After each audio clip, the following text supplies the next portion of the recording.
The king awoke, got out of bed. He stretched, he yawned, and then he said, "What was I going to do today? Though once I knew, now I can't say. I think I meant to go to town. Why don't ever write things down?" The king got washed and dressed, and then he went downstairs and called out Ben. Young Benjamin knew everything. He was advisor to the king. "What is it, sire? Why did you call?" The king said, "Ben, can you recall what I'd planned to do today? The memory has slipped away." Ben said, "I thought this might occur. You are a tad forgetful, sir. Today's the day I have writ down, that you will go into the town. And once you're there, my liege, you mean, to find a girl to be your queen." "Of course," the king said. "Fancy that." "Ben, get my coat and get my hat. I have to look my best, you see, to find someone to marry me." The king and Ben rode to the city, where all the girls were nice and pretty. The streets were full of maidens fair. Potential queens were everywhere. Said Ben, "It shouldn't take too long to find a queen among this throng."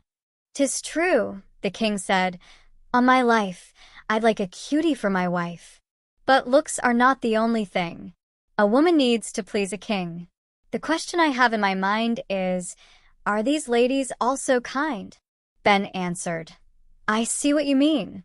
If someone is to be your queen, they must be good, so LV been told, and have a heart of purest gold. But worry not, O Majesty, for LV a plan, and we shall see if any maiden here in town is kind enough to wear the crown. The first step of my plan, O sire, demands a change in your attire. Your regal raiment much too grand for all the things that I have planned." A lovely maid named Mindy May was walking through the streets that day. Young Mindy May had come to town to buy supplies to make a gown. A handsome lad whose name was Rance had asked her to the local dance, and Mindy May had told him, yes. Now all she needed was a dress.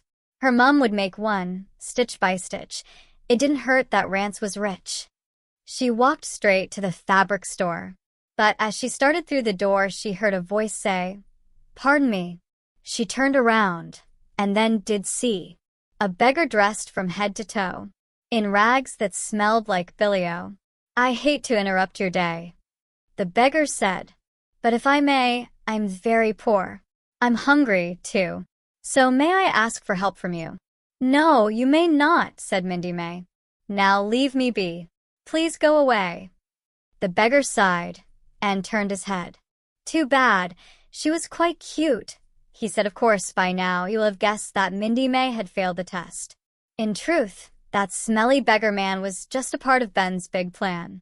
The king got dressed in dirty clothes, hard on the eyes and worse on the nose, to find a maid who'd condescend, to treat a poor man as a friend. But though the king and loyal Ben played out their scheme time and again, they didn't find a single gal who'd treat a beggar as a pal. "Don't worry, sire," said clever Ben. "We'll simply have to try again." "Look," he called out. "Over there, I spy another maiden fair."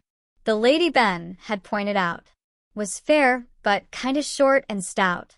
But beauty, you may have been told, is in the eye that does behold. And though not all would find her fair, the king proclaimed, "I do declare, that girl's the loveliest I've seen. I want that maid to be my queen." The maiden's name was Alice Brown. She carried milk throughout the town, and when she saw the beggar king, she said, "Oh my, you poor, poor thing.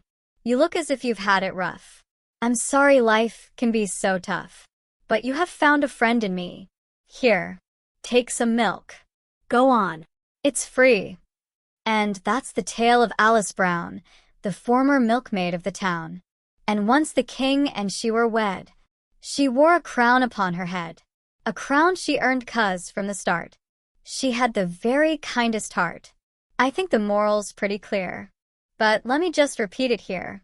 Outside, you might be hot as toast, but what's inside still matters most.